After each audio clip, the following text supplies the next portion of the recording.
How are CPT codes sometimes misused in Medicare fraud? Imagine a world where healthcare providers are held to the highest standards of integrity, ensuring that every patient receives the care they need without any unnecessary complications. Unfortunately, this ideal is not always the reality. One of the ways in which the system can be exploited is through the misuse of Current Procedural Terminology codes, commonly known as CPT codes.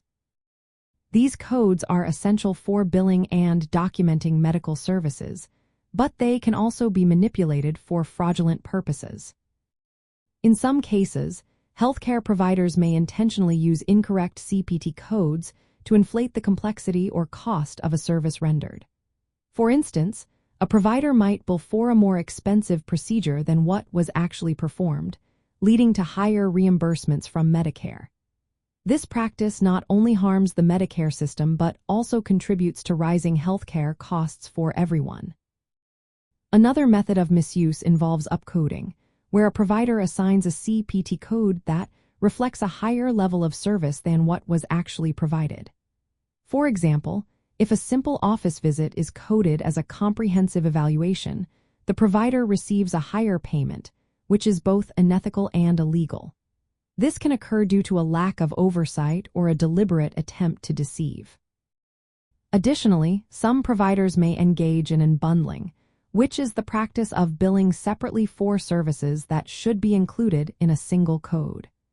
This tactic can result in multiple payments for what should be a single procedure, further draining Medicare resources.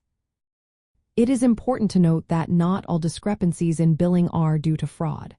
Sometimes, errors can occur due to misunderstandings or lack of training. However, the consequences of these actions can be severe, leading to investigations, penalties, and loss of trust in the healthcare system.